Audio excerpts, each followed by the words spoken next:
हरियाणा के रण में पूर्व भारतीय पहलवान विनेश फोगाट की जीत हो गई है। हरियाणा के दंगल में फोगाट का मंगल देखने को मिला है। 6000 से अधिक वोटों से जीत दर्ज कर राजनीति में एंट्री मारने वाली विनेश सुर्खियों में आ रही हैं। बता दें कि उन्होंने पहलवान बजरंग पूनिया के साथ कांग्रेस का दामन थामा और चुनावी मैदान में उतरी। अब हरियाणा में विनेश फोगाट ने जीत हासिल की है। सभी 90 सीटों पर वोटों की गिनती हो रही है।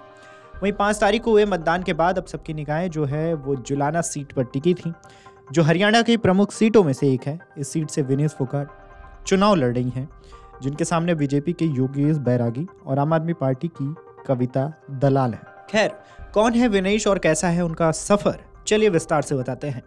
तो हरियाणा के चुनावी रण में उतरने के साथ ही विनेश ने बड़े बड़े टूर्नामेंट में देश का नाम रोशन किया है। ओलंपिक पदक लाने से पहले उन्होंने राष्ट्रमंडल खेलों के अलावा एशियाई खेल, विश्व चैंपियनशिप और एशियाई चैंपियनशिप में तिरंगा लहराया है। 25 अगस्त 1994 को हरियाणा के बलाली गांव में विनेश फोगाट का जन्म हुआ। विनेश का जन्म भारत के सबसे प्रसिद्ध कुश्ती परिवार में हुआ। विनेश के ताऊ महावीर सिंह ने फोगाट बहनों को बहुत कम उम्र से ही इस खेल से परिचय करा दिया था। विनेश भी अपनी चचेरी बहनों गीता फोगाट और बबीता कुमारी के नक्शे कदम पर चल पड़ी। महज 9 साल की उम्र में विनेश के पिता का अचानक निधन हुआ।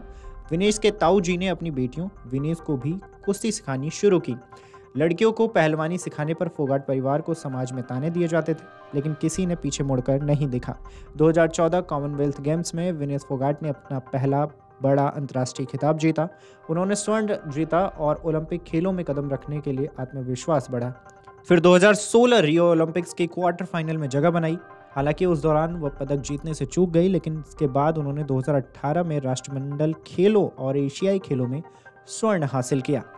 नूर सुल्तानपुर में पहला विश्व चैंपियनशिप पदक हासिल किया और इसके पहले एशियाई कुश्ती चैंपियनशिप में कांस्य पदक जीतकर सभी को हैरान किया। 2021 एशियाई चैंपियनशिप में अपना पहला स्वर्ण पदक जीता, टोक्यो ओलंपिक्स का हिस्सा बनी। साथ ही राष्ट्रमंडल खेल 2022 में लगातार तीसरी बार स्वर्ण पदक अपने नाम किया। विनेश फोगाट 3 राष्ट्रमंडल खेलों में स्वर्ण पदक जीतने वाली पहली भारतीय महिला पहलवान है। पिछले साल यानी कि 2023 में 18 जनवरी को जब विनेश समेत भारत के कुछ दिग्गज पहलवान दिल्ली के जंतर मंतर पर धरने पर बैठे तो पूरा देश दहिल गया। महिला खिलाड़ियों ने तब कुश्ती संघ के अध्यक्ष रहे बृजभूषण सिंह पर यौन उत्पीड़न का आरोप लगाया। मामला बढ़ा तो बृजभूषण को अपनी कुर्सी गंवानी पड़ी। भारतीय कुश्ती संघ में चुनाव का ऐलान हुआ और बृजभूषण के करीबी संजय सिंह 21 दिसंबर को अध्यक्ष चुने गए। संजय सिंह के अध्यक्ष बनते ही विनेश के साथी पहलवान साक्षी मलिक ने कुश्ती छोड़ने का ऐलान किया।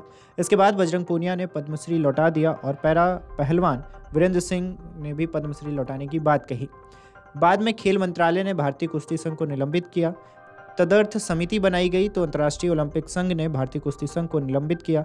हालांकि संजय सिंह को पहलवान अध्यक्ष मानने को तैयार हुए और IOC ने निलंबन हटा लिया। बृजभूषण पर आरोप तय होने के बाद सजा नहीं मिली तो विनेश ने भी खेल रत्न और अर्जुन पुरस्कार लौटाने का ऐलान किया। इसके बाद ओलंपिक चयन ट्रायल को लेकर भी खूब बवाल हुआ कि किन्हें दिया जाएगा। अंतिम पंघाल भारत का उभरता सितारा साबित हुई। ऐसे में विनेश को अपना मूल भार वर्ग 53 किलोग्राम छोड़ना पड़ा और वो भार घटाकर 50 किलोग्राम कैटेगरी में आई। हालांकि बवाल यहीं तक नहीं रुका। कौन सी एथलीट जाएगी और कौन नहीं, इसको लेकर कुश्ती संघ को फैसला करना था और उन्होंने ओलंपिक कोटा हासिल करने वाले एथलीट्स के लिए 2 चयन ट्रायल रखवाए। हालांकि बाद में कुश्ती संघ ने चयन ट्रायल रद्द किया और इस तरह विनेश ही ओलंपिक में उतरी। आंदोलन में शामिल होने के कारण कहा गया कि उनकी तैयारी अच्छी नहीं है। विनेश हमेशा कहती रही हैं कि उनका सपना भारत को ओलंपिक पदक दिलाना रहा है।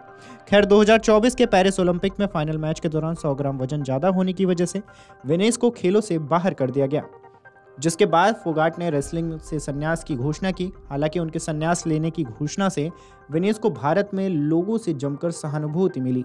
भारत लौटने पर स्थानीय किसान आधारित सामुदायिक संगठन हरियाणा की खाप पंचायतों ने उनका जमकर सम्मान किया। वहीं कांग्रेस ने इस मौके को समय से कैश करवा लिया। उन्होंने राहुल गांधी और भूपेंद्र हुड्डा से मुलाकात के बाद विनेश को पार्टी ने चुनाव लड़ाने का ऑफर दिया, जिससे विनेश ने हाथों हाथ स्वीकार किया। चूंकि हरियाणा में पहलवानों के मुद्दे से बीजेपी की साख पर नकारात्मक असर पड़ा और कांग्रेस ने किसानों और पहलवानों को साथ लेकर चुनाव लड़ने की रणनीति बनाई। नतीजा ये रहा कि हरियाणा के रण में 6000 से अधिक वोटों से विनेश को जीत मिली, जिसके बाद कांग्रेस का ये दांव साफ होता नजर आया है। अगर आप ये वीडियो YouTube पर देख रहे हैं तो हमारे चैनल को सब्सक्राइब कर बेल आइकन दबाएं और Facebook पर देख रहे हैं तो हमारे पेज को लाइक करें। 8 मिलियन प्लस सब्सक्राइबर, आपके इस भरोसे के लिए बहुत धन्यवाद।